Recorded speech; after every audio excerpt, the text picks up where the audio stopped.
Bobby, we're standing by for the U.S. military briefing in Riyadh. We do expect the General Neal will be the briefer, and it's anticipated also that he will not have much detail to fill in, but rather will be telling us mostly statistics.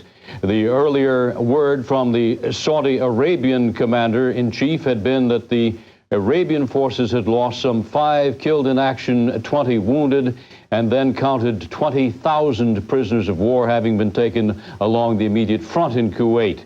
We expect that the United States briefer may have some figures to offer too on the extent of the U.S. losses. We don't, of course, know exactly what he has in mind.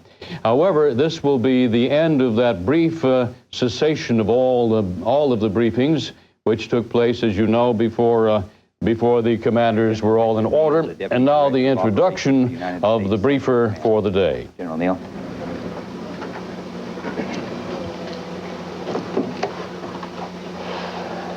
Good evening, ladies and gentlemen. As General Schwarzkopf told you last night, operational security considerations in the early stages of the battle necessarily limit the level of detail in which I will describe what is occurring on the battlefield.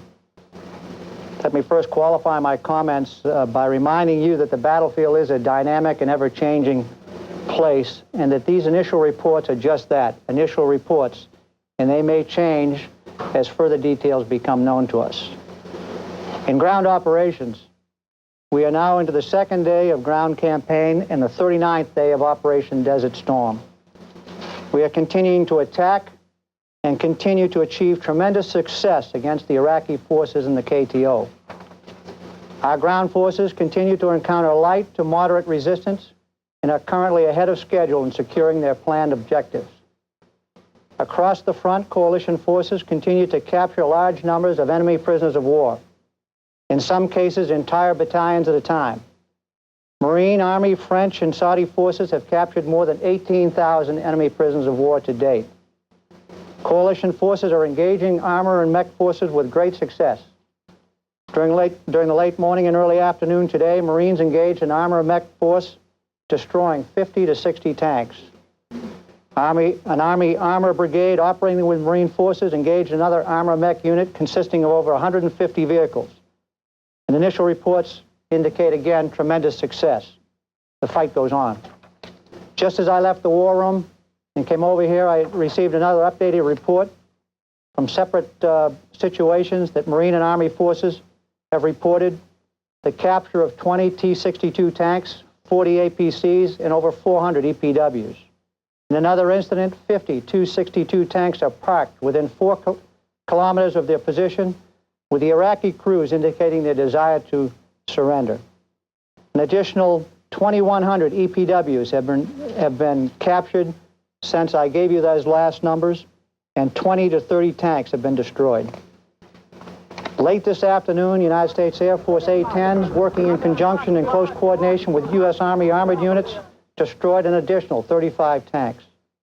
Since the beginning of ground offensive, coalition forces have destroyed more than 270 tanks and continue to attack all types of vehicles and other types of emplacements. And again, I would emphasize these are extremely conservative results. Since the beginning of the ground campaign, casualties remain extremely light. 1 casualty obviously is too many. As of this afternoon, initial reports indicate that 4 U.S. servicemen have been killed and 21 have been wounded in action. However, I must again say that these are initial reports, and all of the numbers cannot be confirmed at this date. Air operations, United States Air Force, Marine Corps, United States Navy, and coalition air forces continue the air campaign. Yesterday, we flew over 3,000 missions, including 1,300 in the KTO. Of that 1,300, over 700 were dedicated to close air support. Today, the same tempo of operation continues. Since the last time I briefed you, we have lost 4 U.S. aircraft, 2 AV-8Bs, 1 Apache AH-64, and 1 A-10 in combat operations. Of the 5 pilots involved, 3 have been rescued. Naval operations and naval and marine amphibious operations continue all along the coast of Kuwait. Terrorism continues as the only Iraqi success to report to date. We have seen an increase in Iraqi terrorism throughout the KTO. As of 1300 this afternoon, we can confirm over 600 fires burning in the KTO. Of these, at least 517 are wellheads. Additionally, numerous facilities throughout Kuwait City are being systematically destroyed. Reports of atrocities of the worst sort are continuing to come in through reports. In closing, let me underscore the fact that to date, we have employed only a small portion of our total combat power. There is much more to come. This completes my prepared remarks. I can answer a few questions before leaving. General. Susan? Can you tell us anything at the moment about the Republican Guard in terms of whether or not the Republican Guard is coming out? Are they moving at all? We have engaged some forces of the Republican Guards and enjoy the same success that we're having against other forces. General? Yes. Would you say right now that this is a one-sided battle? You seem to be reporting a great deal of success and very little failure. I wouldn't say it's one-sided. I would just say that we're enjoying success where we're meeting the enemy, we're defeating the enemy. Yes, ma'am. Can you give us some more details on the Republican Guards? Are they resisting, are they fighting, or are they surrendering?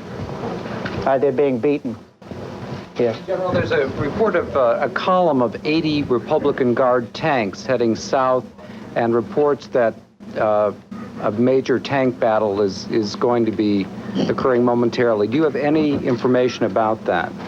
I can't confirm or deny that particular report, but let me say that as my report would indicate, or my prepared remarks is, we've run into substantial numbers of tanks, and we've defeated them. Yes, sir. Have you run into and engaged with your own armored forces T-72 tanks?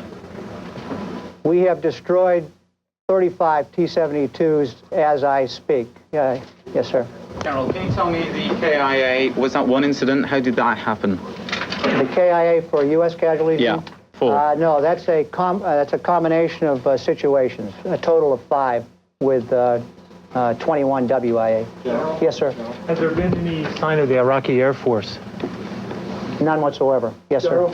Sir, how much is the progress made so far in capturing the Kuwait City as the capital? I'm sorry? Kuwait City. How much progress have you made in capturing it? Kuwait City, we're moving towards Kuwait City, and we continue to experience success as we move in that direction. General? We got time for one more, Richard. Kuwait City, since these atrocities are going on, are you not taking steps to deal with this situation on an urgent basis? I think the best way to answer that, Richard, is that we're continuing our campaign plan as we have structured it. We're ahead of schedule, as I told you, and I think that we're going to deal with that situation as we come upon it, but to try and do something specific and change the plan that might either put at risk U.S. or coalition forces, that would not be prudent planning by military commanders. Rick? General, what can you tell us in terms of when you expect to wrap this thing up and the liberation of Kuwait be completed? I can't give you a time frame on that, Rick. All I can say is that the U.S. and coalition forces are attacking with an aggressive spirit, and we're meeting the enemy, and we're not having any problem to date in destroying him. Thanks very much. That's all I have time for. Use the chemical weapons at all? And so we saw that the U.S. briefer was terse, truncated as we expected. There have been 4 United States losses in combat, 4 killed in action, 21 have been wounded. Some 3,000 sorties have been flown, 1,300 in the Kuwaiti area alone, some 700 close air support missions, with the loss of 4 aircraft, fixed-wing A-10 being among them, another Apache helicopter. Among them, 3 of the 5 people aboard those planes have been saved. Let's get some reaction on the U.S. military briefing now. Retired Air Force Colonel Sam Gardiner joins us. He's a veteran of the Vietnam War. Colonel Gardiner was on the faculty of the National War College, works now as a military analyst. Colonel, from what you've heard, what do you think? Well, clearly we're seeing the beginnings of high-intensity conflict. Probably more than any of the other briefings, we're now seeing high-intensity warfare. The 18,000 casualties, we're seeing a high sortie surge. This is war. This is serious war. I think that... Excuse excuse me, go ahead. I want to introduce a companion of yours, Mr. West, the former Assistant Defense Secretary, is it, sir? Yes, that's correct. All right. Perhaps you can help us out with your analysis of this. This has been tremendous is not a word that military briefers are wont to use, but it has been used by General Neal, who's a pretty conservative fellow in his terminology, isn't he? Yes, he is. Dick Neal knows exactly what he's doing as a professional, but this really is extraordinary. I mean, here you're going against 400,000 or more troops, and it really is remarkable. It really is. All right, Colonel, what would you say, given the amounts of success that are before us so far? It's early in the battle, granted. Is it possible to be looking forward to a complete wrap-up of this circumstance, do you think? Well, I think I would say we're beginning to see the major part of the battle developing. The fact that we have begun to run into the T-72s suggests to me that we're beginning to run into the real essence of the Iraqi military, their strength. So I think that we're beginning to see what's going to be probably the decisive phase of the campaign. It's unfolding. Could I caution that there are two aspects of it? There is the battle that's unfolding against the Republican Guards along the border between Kuwait and Iraq. That's one aspect that we're going to have to watch. And the other one is Kuwait City itself. And we have to remember now that Saddam has had over a day to get over the shock and to try to communicate. So we have to be very cautious about the next phase because it could be much tougher than it has been to date. Mr. West, we keep thinking of the Republican Guard as some sort of Gulliver's type of army. They're human beings. They're just well-trained, aren't they? They're not insuperable force. Well, that's exactly right. But what we're looking at so far in the campaign is so incredibly lopsided that there's no parallel in history that you can go back to. And even if the Republican Guards are nowhere near on a level with our forces, there's still a danger in terms of inflicting some casualties upon us. But the outcome is preordained. They're going to lose. They're either going to surrender or be destroyed. And the question is whether they have such an allegiance to Saddam that they would rather be destroyed than do the commonsensical thing at this particular point, which is to surrender. I think there's an interesting thing that if the reports we hear this morning are correct about a column of the Republican Guards being on the open roads, this shows a degree of commitment to battle that we hadn't seen before, number one. And number two, it's maybe indications of desperation, because certainly they know that air power is going to get them, that the A-10s, the F-16s are going to destroy a lot of those armored vehicles. And we're not sure, Sam, where they're going. I mean, maybe they're just trying to get out of there as fast as they can. We just don't know. Word was that they had been sighted headed south, presumably for battle, but I don't believe you would put a column of tanks, 80 or 90 of them, in a direct line on a road and make them subject to surveillance and assume that you could get them in any kind of fighting condition when they got there, do you? Well, I don't think it would be 80 tanks. That's probably what the report says. Probably what it is tanks and armored personnel carriers, armored fighting vehicles. So it's a combination. My guess is with numbers like that, we're talking 1 or 2 battalions. Now, if there's a concern, it may be that they're not out to attack our armored forces, but it may be that they're focusing on what we have heard as the more lighter forces that are in the blocking positions. But we're just, of course, at the stage where we're speculating because we really don't have the information to know what they're doing at all. And these are reports during the daytime, which, as you point out, Reed, makes it even more incredulous that they'd be doing this during daylight hours. All right, Colonel, what do you say? Let's say you're in the field in command and you have the circumstances facing you and you're an Iraqi. If you have command and control communication, what do you tell the people in Baghdad that they better do? Well, it seems to me that if I were advising Baghdad, I'm not sure I would advise getting out of those holes and trenches. Tactically, the best place to fight is from defensive positions. I don't think Iraq can win the battle, the open battlefield, maneuvering against U.S. tanks. The T-72 compared to the M1A1 is, I don't think will stand up. And certainly I don't think their training will stand up. So if I were advising Baghdad, it would be stay put. I think that the most sensible thing to do when you're losing and you know you're going to lose big is to surrender.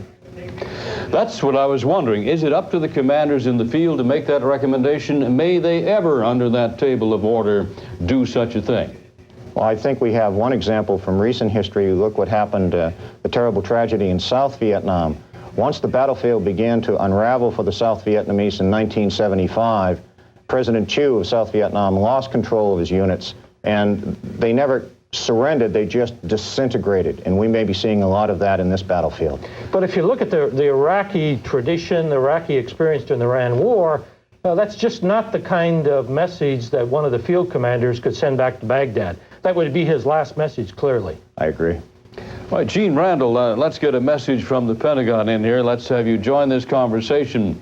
Gene, is there a mood around the Pentagon of some euphoria? We know the administration has tried to quell it among the press and the public, but surely there must be a feeling of things are going better than expected when you hear General Neal use that word tremendous when he's referring to success. Reed, one will never hear the word euphoria used here except in cautioning people not to use it. On the other hand, in private moments, officials here will tell you that things are going very well indeed, probably better than they could have expected. Very well. Gentlemen, do we see an end to this thing? Do we see, Mr. Gardiner, Colonel Gardiner, or Secretary West, a place, a point in time, someplace on the calendar maybe, that you could say it should be over by that time? Well, I think it seems to me that may be one of the most difficult things we have to work out, and that is the scenario, the end game, how we come to war termination. That's going to be difficult. We've got prisoners of war to exchange. We're going to have lots of things to work out. So what it's going to mean is some form of negotiation as we get towards the end of this. As Assistant Secretary of Defense, do commanders and civilian commanders work that all out in advance? Is the end game planned, Mr. Biggs? Well, as I noticed what General Schwarzkopf had to say, I thought he had it right when they said, when is it going to be over? And he said, it's going to be over when it's over. And what he was basically saying is he has a battle plan. He's going to go with that battle plan until the other side says, I surrender. But if they do not, he's going to continue until he dominates that battlefield and he has captured them. And I think the danger point that we have to keep looking at is Kuwait City. That could be a problem. Mr. West and Colonel Gardiner, I'm interested in knowing if you feel it is the appropriate time to judge the net effectiveness of the bombing campaign that preceded the ground offensive, or is it too soon to tell? My assessment would be it's too soon to tell. Certainly we've seen the lower quality troops surrendering, and the air campaign has had an impact on that. But I think I would hold judgment. I can't see the evidence yet that I don't think we could have seen in other ways. But the other part of that, Sam and Glenn, is that we do have the hard evidence that about 40% or more of their equipment had been destroyed. And it's just been incredible. And I think, Sam, the other aspect is that you may want to comment on the command and control of the air. Gentlemen, I'm sorry, we're going to have to interrupt this conversation and get a little bit closer to the scene. Let's go to Rick Salinger, who is standing by with us now in Saudi Arabia. Rick? I think once again the theme on day 2 of the ground war is the theme that we heard yesterday, and that is confidence. The word from General Neal was the same that General Schwarzkopf said yesterday, that things are going so well they are ahead of schedule.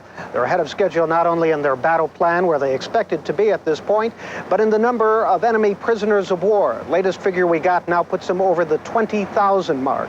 In fact, the word that we're hearing from the field is that so many are coming in, they're not being able to get enough buses out to the front lines to take care of those POWs and bring them back to the prisoner of war camps.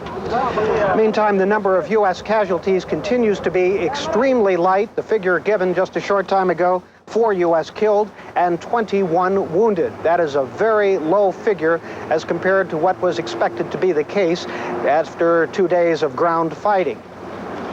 In terms of number of planes down, there are some U.S. planes being lost. 5 pilots had to eject or were shot down from their planes, but of that 5 figure, we are told that 3 of them were rescued. So that is also another optimistic sign. In terms of the enemy casualties, we don't have any figure to tell you, but we can tell you they're losing a lot of equipment. In fact, 35 T-72 Soviet-built tanks used by the Iraqis have been captured. These are the best tanks that the Iraqis have, the ones that were supposed to go up against our M1A1s and the British Challengers, but those are now tanks that the Iraqis will not be able to use. There was a report a bit earlier on that a column of some 80 Republican Guard tanks were headed towards the Allied forces, but they were being headed off in the sky by U.S. fighters and Apache attack helicopters. There was no confirmation of this in the briefing, but again, that air of confidence was reflected when they said they have been meeting some Republican Guard troops, and the success that they have been getting all over in the field was also happening in their confrontations with the Guard. So, once again, an overall mood of optimism, low casualties, and high numbers of prisoners of war. The campaign is going better than expected. Live from Riyadh, Saudi Arabia, Rick Salinger, CNN. And we'll be back with more coverage right after this.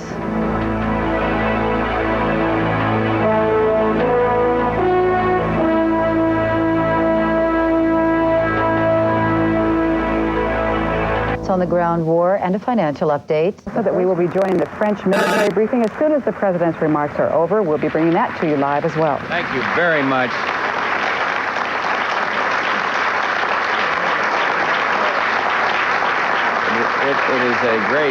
It is a great pleasure for Barbara and me to welcome you all to the White House. It's good to see so many friends here today, including so many members of our administration, our Vice President, of course, and Lou Sullivan and Jack Kemp, Lynn Martin, of course, Chairman of our Joint Chiefs, General Powell, Connie Newman, Art Fletcher, and so many more. I salute our red-coated special guests. You bring honor to this place, and we're delighted to have you here. I know that the issue on all of our minds is the war in the Gulf. And I'm glad to report, after consultation a few minutes ago with Chairman Powell, General Powell, that the news is good. Coalition air and ground forces are advancing on their objectives. Enemy prisoners are surrendering in large numbers. And thus far, thank God, U.S. and coalition casualties are few. The liberation of Kuwait is on course and on schedule. We have the initiative. We intend to keep it. We must guard against euphoria. There are battles yet to come and casualties to be borne. But make no mistake, we will prevail. Kuwait will soon be free, and America's men and women in uniform will return home to the thanks and respect of a grateful nation. This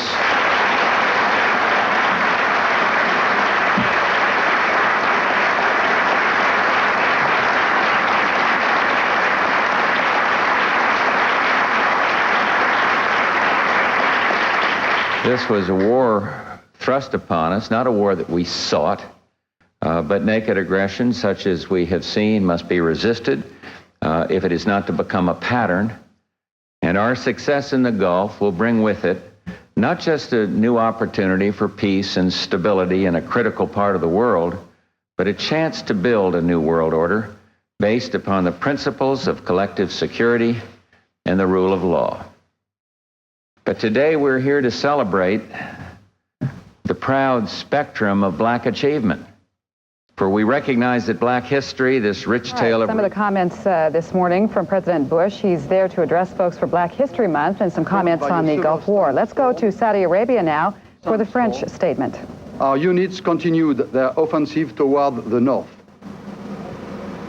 At this very moment, the first major objective that has been assigned to them is under our control. More than 3,000 prisoners are being moved to our PRW camp. Numerous armored vehicles, artillery pieces, and other vehicles have been destroyed or captured. Let me add that last night, at the request of the Royal Saudian Army, our explosive specialists neutralized the warhead of a Scud missile which landed in the capital. Thank you very much for your attention.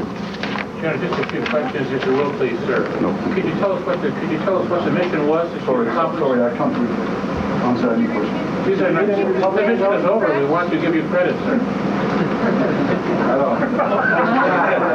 And there was an all but totally unsuccessful attempt at a question following the French military briefing. French Brigadier General Daniel Gazot briefed reporters, said he would take no questions and took virtually none. The thrust of his statement was first one of praise for the French forces, one of praise also for the Allied cooperation. He noted the French were supported helpfully by U.S. forces. What he said they had accomplished was within 36 hours to neutralize an entire enemy division. He went into some detail about having been delayed by a thunderstorm, encountering pockets of stronger enemy resistance, and that was the sum and substance of the French briefing. We are in the 40th day of the Gulf War now, on the second day of the ground offensive. Allied military sources in Riyadh say a powerful U.S. force crossed into Iraq after staging what they call the biggest helicopter-borne operation in history from the Saudi border. That, they say, included a U.S.-French operation that parachuted troops inside Kuwait City. For the first time since the war erupted, Iraq today fired a Silkworm anti-ship missile in the Gulf. Until now, Iraq has been using mainly Scuds. Britain's National Press Association news agency says the Silkworm was destroyed by 2 British Sea Dart missiles. The BBC says Baghdad was using the Chinese-made Silkworm in an attempt to hit the U.S. battleship Missouri. Earlier reports had said it was aimed at a British warship. The Missouri's been pounding Iraqi forces in Kuwait with its big guns. At the U.S. military briefing within the past hour, the ground campaign was described as a success so far. Brigadier General Richard Neal said Allied forces have destroyed 200 bodies on the battlefield, but that may be because the Allied forces moved in so quickly that they were able to clear away any bodies that were out in the desert. It is also quite possible from what we saw that the Iraqis have surrendered in such huge numbers that there simply were not that casualties on the Iraqi side. We saw ourselves today hundreds of Iraqi prisoners being brought forth to a processing area where they were loaded into buses, and the buses came by us just about an hour ago heading south into Saudi Arabia. The forces that we saw today were primarily Saudi and Kuwaiti forces, the Kuwaiti tanks flying the colors of their country. This is the Kuwait Independence Day, and it certainly must have been a stirring day for those soldiers who are going back to reclaim their country. I understand the front line is perhaps 40 to 60 miles south of Kuwait City, but those Allied forces seem to show great confidence that they will keep moving forward at a fairly rapid clip. Bob? Brian, have you heard or seen anything of reports we are getting about a column of Iraqi armor headed south? No, as I understood it, that report was in regard to the elite, the Republican Guard, which is located either in the northern area of Kuwait near the Iraqi border or just over into southern Iraq.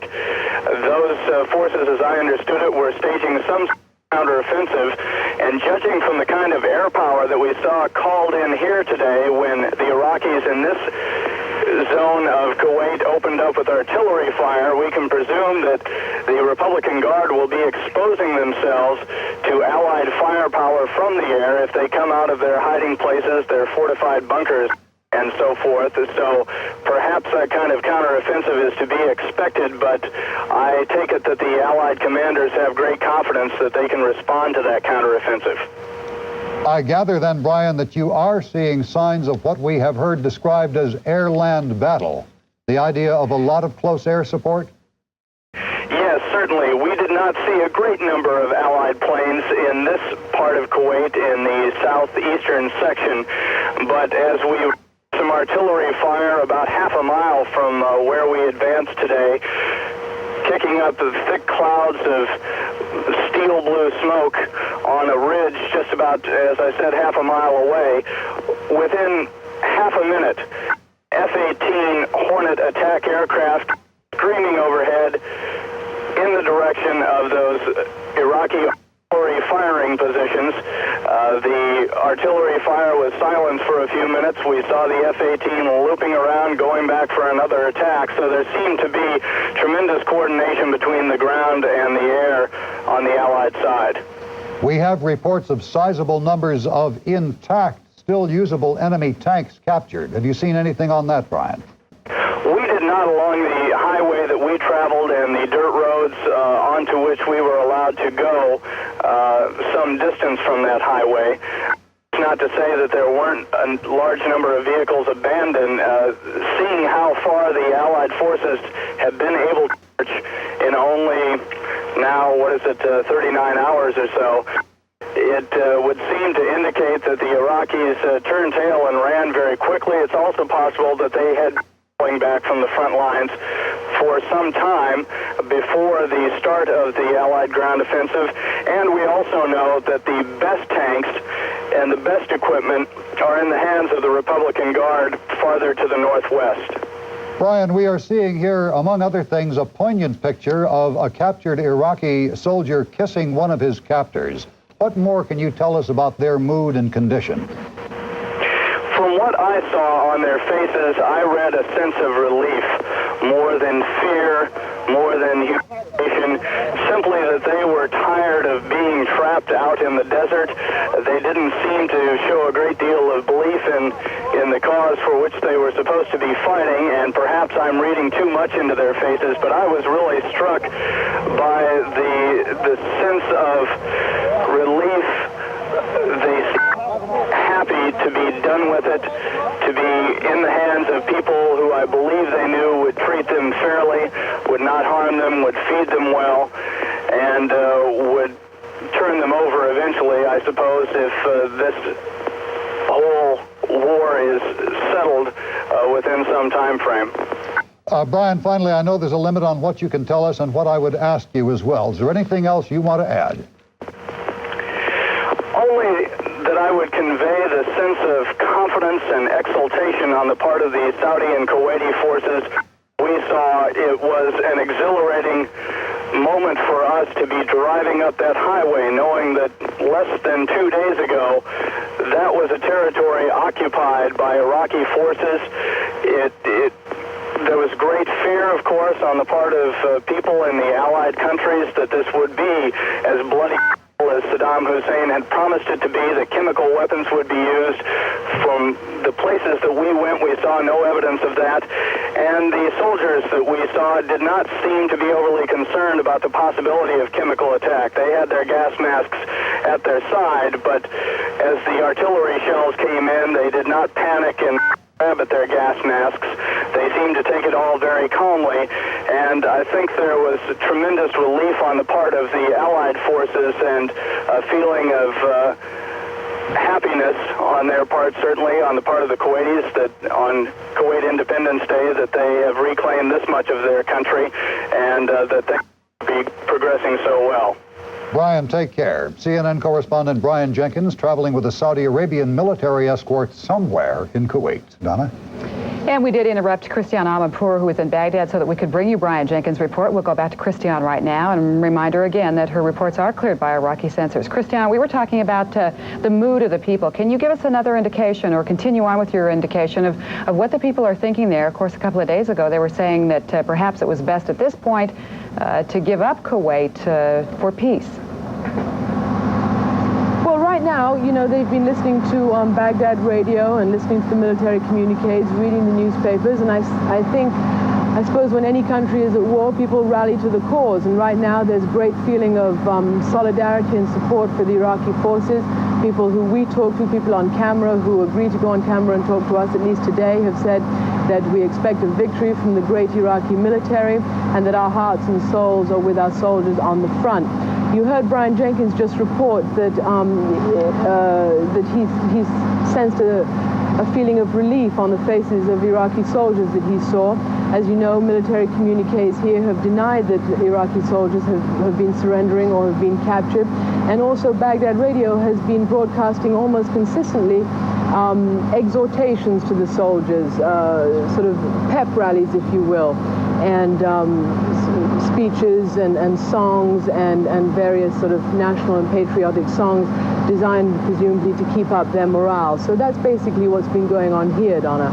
Christian, since the ground war started, do you see any change of attitude at all? Not a whole lot, no. As I say, there were a few people early on before the ground war started, in the early days of when, in a couple of days ago when people here really pinned a lot of hope on the Soviet initiative. People at that time were sort of beginning to say, well, perhaps in return for peace we can get out of Kuwait. But I think now that the ground battle has started, although some people say that perhaps Iraq cannot achieve a military victory, everybody is rallying around, or at least the people we talk to are rallying around and speaking of their support for their troops. Christian, do you get any idea at all when we might hear something from Saddam Hussein? His message was taped apparently on the radio. Sometime when we might hear something from him when we could know exactly when he'd done it recently and perhaps, as I'm trying to say, live?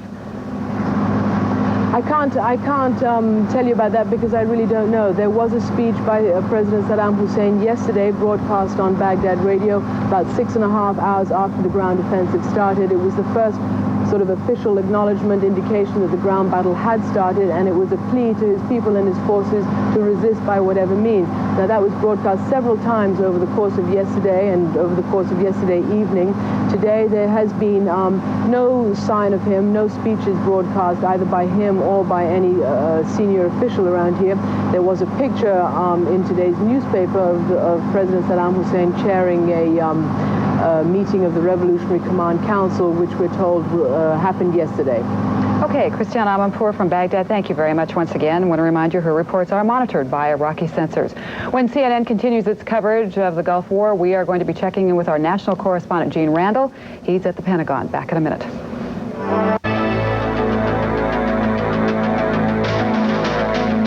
Building today. And from that briefing in Saudi Arabia this morning, a lot of numbers, almost nothing in operation. Considerable, if not fatal damage to its target.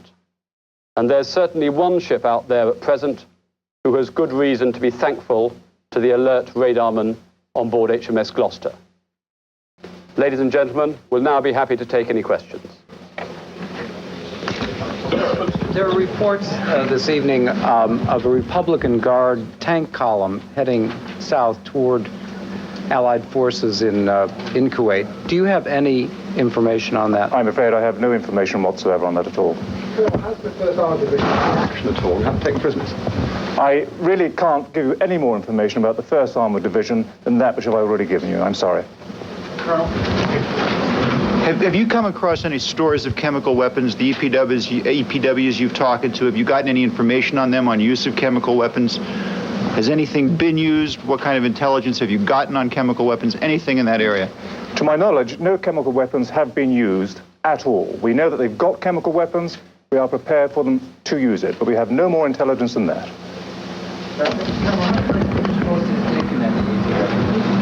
Again, I'm going to take refuge, I'm afraid, in saying that I can't talk any more at all about the 1st Division's operations to date. Do you happen to know whether there are any Republican Guards among the EPWs? I have no idea. I have no information on that. On the chemical weapons, have any chemical weapons stocks been come across as different columns have moved forward? No, to my knowledge, we haven't ourselves come across any stocks of chemical weapons as yet. Naval question regarding the silkworms. Was any action taken to take out the silkworm sites that the Iraqis had? Yes, subsequently action was taken to neutralize the silkworm site. I haven't actually received any battle damage assessment, but I'm fairly confident that that site will not be used to launch missiles against the ships again. Airstrikes? Any British forces in Kuwait? Sorry? Any British Army forces in Kuwait? I'm not going to comment at all about the 1st Division's operations. Colonel, sir. Can you just tell us, just maybe in a vague way, what proportion of the prisoners taken were captured and which proportion gave themselves up voluntarily? It's very difficult to say. You'll understand, with a total of 18,000 prisoners being taken, to be able to divide those into those captured and those giving up is very difficult indeed. I'm sorry. Yes. Are you surprised by the number of prisoners being taken? Are we surprised? I think we're gratified by the number of prisoners being taken. This, after all, is what the alliance had planned for with the conditioning of the battlefield over the last few weeks. It may even have exceeded our expectations, but I do repeat that we're not reading into this anything more than is actually happening now. We remain fully prepared for a harder fight if it comes to that. With all the glowing reports we've received from the Saudis, the Americans, yourself, the French, I asked this to General Neal, do you think this is a one-sided battle right now? At the moment, there's no doubt about it that we are making very good advances across the entire front. But again, let's not count our chickens. There's a long way to go yet. A follow-up on the silkworm point. The subsequent air attack, are you able to see what coalition air force? I believe it was aircraft from the United States Navy. Thank you. Colonel, the fact that you have to round up thousands of these EPWs, I mean, this must have some impact on the speed of operations. It must have some sort of effect one way or the other. No, we have made very good plans for dealing with prisoners of war. We are determined to maintain the speed and the momentum of this attack. It's crucial we do so. We've made very good arrangements to ensure that we can. One for John Tye, I think. Have there been any amphibious operations of any kind anywhere so far, please? Well, clearly, of course, we don't talk about operations that are taking place at the moment or indeed are ongoing. The American officer was telling us about 600 fires were burning now in Kuwait. Has that had any effect on the operations so far? I don't think we can say that it has. I mean, the figures speak for themselves. We're doing well, and they've had no effect on us. Aside from the Iraqi soldiers who have surrendered and those who have been engaged, there are obviously many tens of thousands of others still in the KTO. What are you seeing in terms of their actions? Are they staying essentially hunkered down in their bunkers? Do you see signs of them pulling out and withdrawing, redeploying themselves? What's going on aside from the places where you're having contact or where they've surrendered? I'm afraid it's really only possible to talk about the units we are in contact with. Looking beyond that, I don't think we can make a statement at all about general trends. Can you, given that you can only talk about the units you're in contact with, can you tell us if you're in contact with any units? The British division? No. we can't give you any information on that. Now that you have passed through the obstacle belts, presumably that activity is finished. Could you describe for us what was in the obstacle belt and perhaps how well or how lightly it was defended? No, I'm afraid, I really would like to give you very much more information. There's a good story to tell, obviously. But if we did go further than we have done, it would be totally out of order at the moment. Colonel, how much credit did you give on the month of air raids for the number of prisoners being taken now? Well, as I said earlier, this has formed a part of the Allied plan from the outset.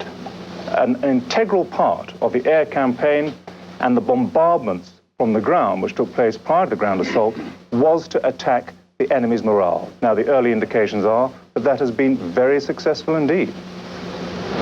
Steve, can you say whether British ground forces have taken any prisoners? I think I've already answered that question. I can't say anything more about the action of the British ground forces. Can you tell us anything about the arrangements that you have made for processing these prisoners? Are you having follow-up units take custody of them? Yes, we have in theater and moving up with our troops three prisoner of war battalions. That is, battalions to take back prisoners of war. It is set out in such a way that we can take them from the front, shuffle them back down the line through brigade collecting points into a divisional prisoner of war cage. So we're pretty well organized on that score. But this whole business about dealing with prisoners of war account for the fact that you must have the heaviest, strongest single division I've ever heard of in my life. I mean, 35,000 men, one division, and half of those must be to deal with prisoners of war, as I would have thought. Well, thank you for the compliment about the size of the division and the strength of the division. However, I would disagree with you when you say that more than half of it is to deal with prisoners of war. I think you've totally misread that. There are 3 battalions dedicated to dealing with prisoners of war.